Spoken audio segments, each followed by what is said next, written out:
Hello, welcome to Capital Sensei. Today we're going to travel back in time, not with a time machine, but through the pages of a timeless classic, The Richest Man in Babylon by George S. Clason.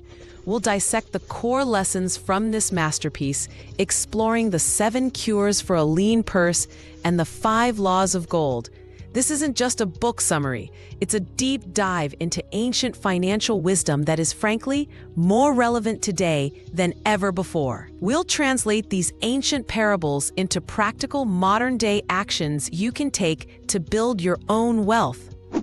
Whenever we can, we try to answer questions left in the comments. The principles in this book might spark a lot of what-if scenarios in your own life.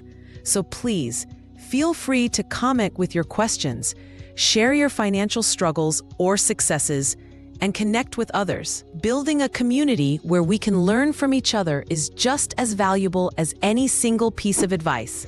So let's set the scene. Why Babylon? The book, written in 1926, uses the ancient city of Babylon as its backdrop. This wasn't a random choice. Babylon was one of the wealthiest cities of the ancient world. It was a hub of trade, commerce, and innovation. The author uses this setting to illustrate a powerful point. The principles of wealth are universal and timeless. They worked for chariot builders and scribes thousands of years ago, and they work for software engineers and baristas today. The story begins with 2 friends, Bansere, a skilled chariot builder, and Kobe, a talented musician. Despite being masters of their crafts and working tirelessly, they are broke. Their purses are perpetually lean. They look around and see others in their city enjoying great wealth, and they can't figure out what they're doing wrong. This is a feeling I think many of us can relate to. The frustration of working hard but feeling like you're just spinning your wheels financially. Their frustration leads them to a pivotal decision. They resolve to seek the advice of their old friend, Arad, who is famously known as the richest man in all of Babylon. They figure if anyone knows the secret to acquiring wealth, it's him. And this is where the core lessons of the book begin to unfold, as Arad agrees to teach them and a group of others the secrets to his success. The first and perhaps most foundational set of lessons are the 7 cures for a lean purse. The very first cure Arad shares is this: start thy purse to fattening.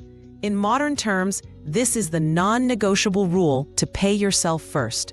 Before you pay your landlord, before you pay for groceries, before you pay any bill, you must take a portion of all you earn and set it aside for yourself. Arad recommends a specific amount. For every 10 coins you earn, you should keep at least 1 for yourself. That's a minimum of 10% of your income. This sounds simple, right? But it's profound. Most people do the exact opposite. They receive their salary, pay all their expenses, and then hope there's something left over to save. Often, there isn't. Paying yourself first flips the script entirely. It treats your future self as your most important creditor. Think of it like this. When a pizza arrives, do you serve everyone else first and hope there's a slice left for you? Or do you take your slice first to guarantee you get to eat? Your savings are that first slice of pizza. Now, I can already hear the objections. 10%? I can't afford that. I'm living paycheck to paycheck as it is. Arad's wisdom accounts for this. If 10% is too much, start with 5% or even 1%. The crucial part is not the amount, but the habit. The discipline of setting aside that first portion, no matter how small, is what builds the foundation. Once the habit is ingrained, you can work on increasing the percentage over time as you adjust your lifestyle. This leads us directly to the second cure. Control thy expenditures.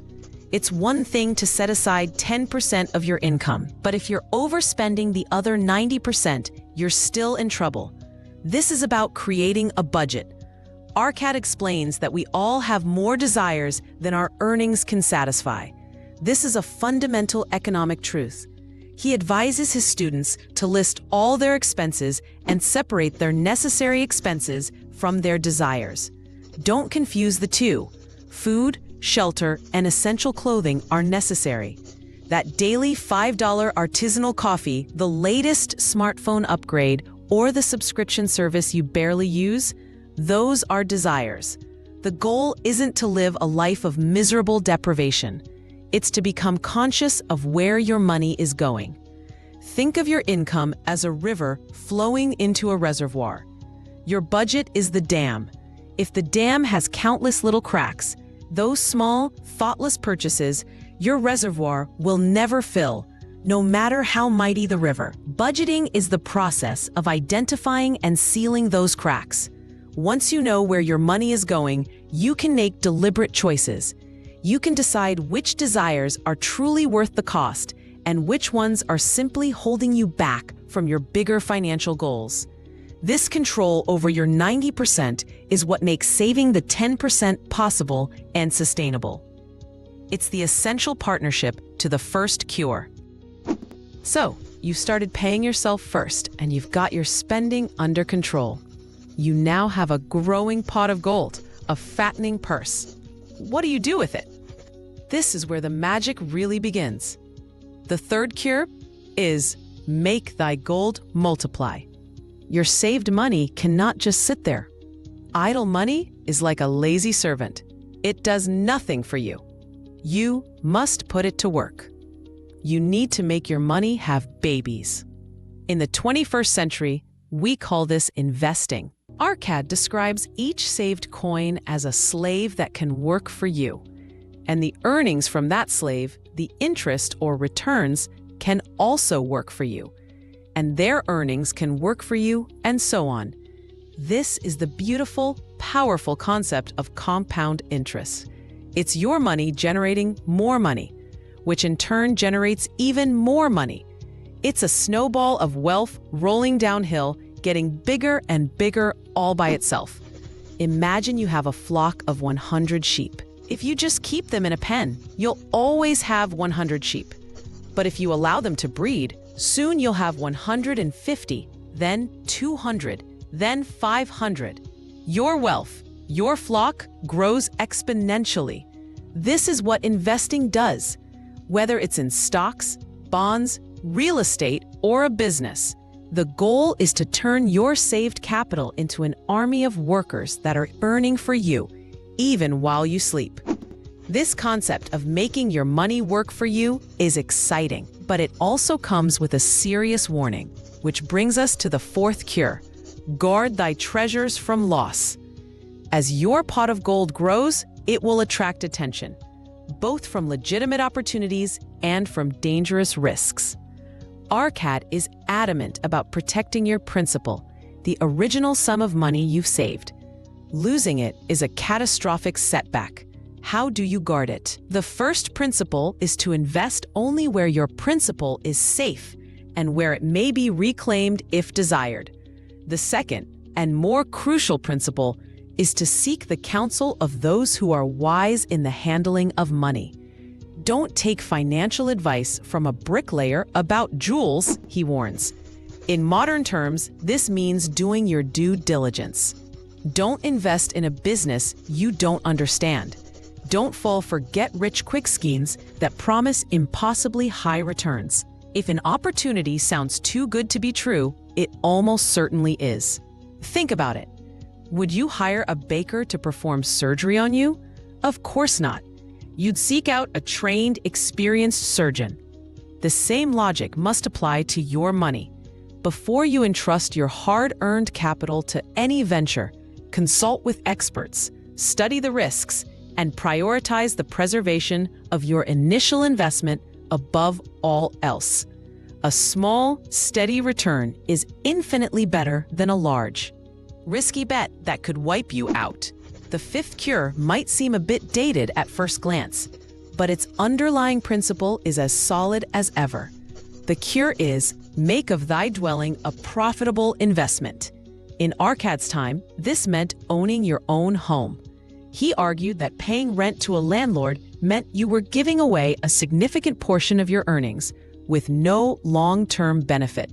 By owning your home, the money you would have paid in rent could be redirected towards your other financial goals, and you would have a valuable asset to your name. Now, in today's world, the rent versus buy debate is more complex, with factors like property taxes, maintenance costs, and market fluctuations. But let's not miss the forest for the trees. The core principle here is about reducing your largest fixed expenses to free up capital. For most people, housing is their single biggest monthly cost. By taking control of this cost, whether through homeownership, house hacking, or finding more affordable living situations, you create significant financial breathing room. A man who owns his own home, Arad says, has a source of pride and a foundation for his family, reducing his cost of living and increasing the portion of his earnings he can dedicate to multiplying his wealth. We are now at the sixth cure, which is about looking to the future. It's called Ensure a Future Income. This cure addresses a fundamental reality of life. There will come a time when you are no longer able to earn money, either due to old age or unforeseen circumstances. You must prepare for this inevitability. This is the ancient Babylonian version of retirement planning and insurance. Arad advises making provisions for the days ahead when you are no longer young.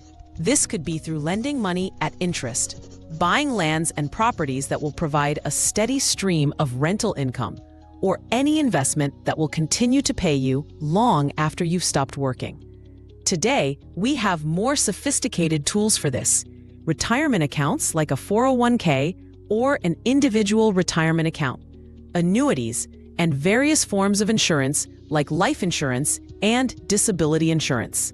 The metaphor here is planting a tree. You don't plant an apple tree today and expect to eat fruit tomorrow. You plant it when you are young and strong. You tend to it over many years, and in your old age, you can rest in its shade and enjoy its fruit. Your retirement savings are that tree.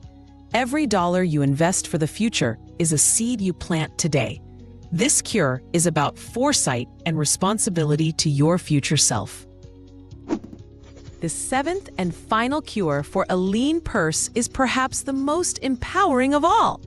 Increase thy ability to earn. All the previous cures deal with what you do with the money you have. This one is about increasing the amount of money flowing in. Arad points out that before a man can set aside part of his earnings, he must first have the earnings. Your capacity to earn is your single greatest financial asset. So, how do you increase it? By investing in yourself. You must cultivate your own powers, study, and become wiser and more skillful. The more you learn, the more you can earn. In the modern world, this is called investing in your human capital. It means acquiring new skills, getting certifications, pursuing higher education, becoming an expert in your field, or even starting a side hustle. Think of a lumberjack. He can work 12 hours a day with a dull axe and be exhausted for a small pile of wood. Or he can take 1 hour to sharpen his axe. With a sharp axe, he can cut twice the wood in half the time with less effort. Investing in your skills is sharpening your axe. It makes your efforts more productive and more valuable, leading to promotions, higher pay, or more successful business ventures. It is the engine that drives your entire wealth-building machine.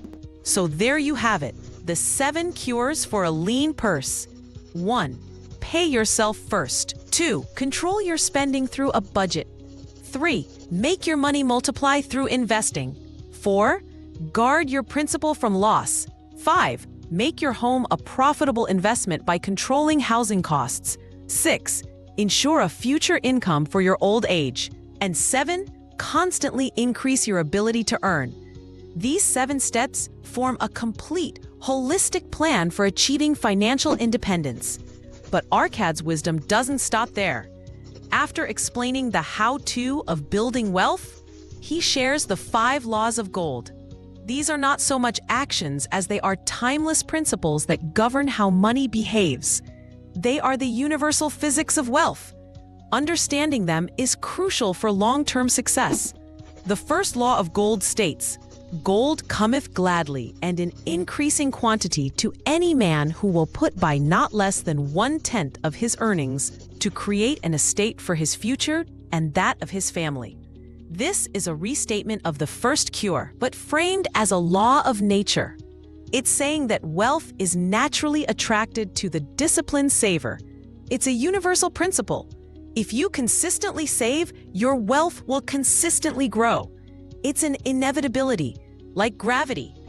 The second law of gold is, "Gold laboreth diligently and contentedly for the wise owner who finds for it profitable employment, multiplying even as the flocks of the field."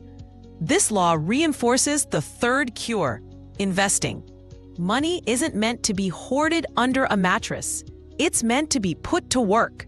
A wise investor finds productive uses for their capital, and in return, that capital works tirelessly to expand itself.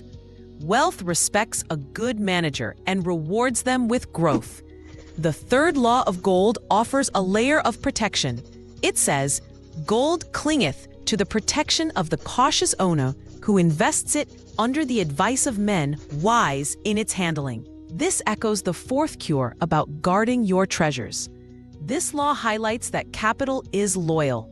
It stays with the owner who is prudent, who does their research, and who seeks out expert guidance. Money doesn't like recklessness.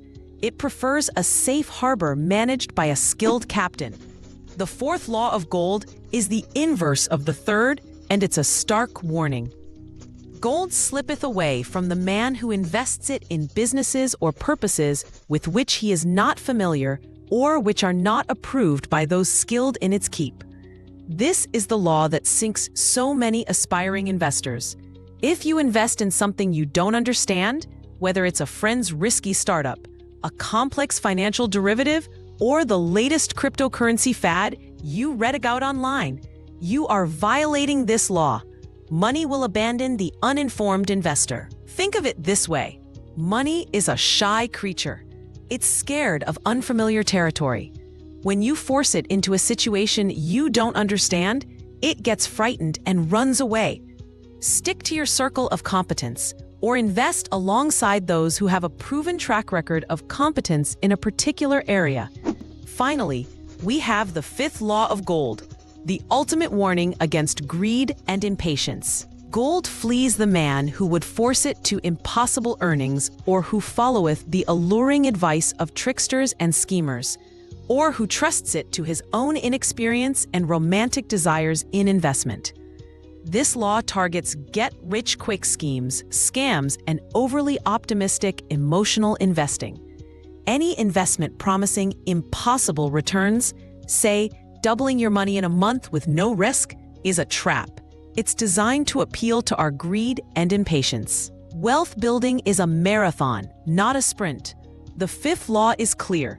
If you try to cheat the process, if you let romantic daydreams of instant riches guide your decisions, you won't just fail to get rich, you will actively lose the wealth you already have.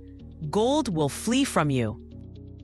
These 5 laws are like the constitution for your financial life. They are the underlying principles that make the 7 cures work. If you follow the cures but violate the laws, your financial house will eventually collapse. But if you align your actions with these fundamental truths, your success becomes almost a certainty. The book is rich with other parables that illustrate these principles in action. One of my favorites is the story of Bansere, the camel trader. He was once a slave in Syria, having fled Babylon to escape his massive debts. He eventually escapes slavery and returns to Babylon, determined to pay back every person he owes and become a man of respect. He develops a simple but powerful plan, which he calls the plan for paying off debt. His plan is this: out of every 10 coins he earns, he will live on 7. 2 coins will be dedicated to paying off his creditors. In the final 1 coin, that crucial 10%, he will save for himself. This plan is brilliant because it tackles 3 goals simultaneously. With 70%, he lives and maintains his business. With 20%, he systematically eliminates his debt, restoring his good name. And with 10%, he begins to build his own future wealth, ensuring he never falls into the same trap again.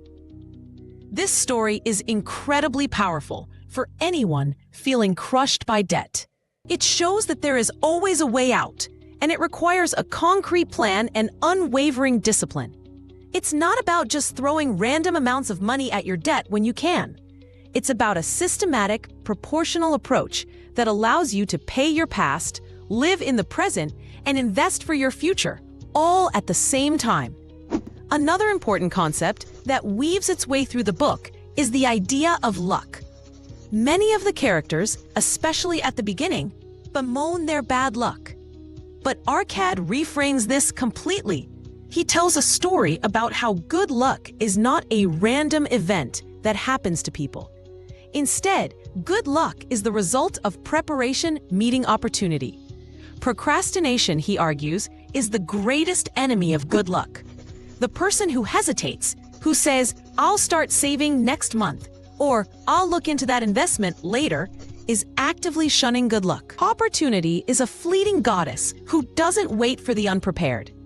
Good luck gravitates towards the person of action, the one who has already started saving, who is already learning about investments, who is ready to seize an opportunity when it appears. In essence, you make your own luck by being prepared. The wisdom in The Richest Man in Babylon is not complex. It doesn't require an advanced degree in finance to understand. In fact, its power lies in its simplicity. Pay yourself first. Live below your means. Make your money work for you. Protect your capital. Invest in yourself. These are simple truths. The challenge, as with most things in life, is not in understanding them, but in having the discipline to apply them consistently over a long period of time. This book serves as a foundational text for anyone's financial education. It cuts through all the noise of modern financial media, the hot stock tips, the complex trading strategies, and boils wealth creation down to its unchangeable core. It teaches us that building wealth is not a mystery reserved for a chosen few. It's a skill, and like any skill, it can be learned and mastered through practice and discipline. The journey from a lean purse to a fat one is not about a single brilliant move. It's about thousands of small, correct decisions made day after day, year after year. It's about choosing to save that 10% instead of spending it. It's about choosing to learn about a safe investment instead of gambling on a whim. It's about choosing to sharpen your skills in the evening instead of mindlessly scrolling. It's these small, consistent choices that, over time, compound into a life of financial freedom and abundance. The path laid out by Arad in ancient Babylon is still the surest path to wealth today.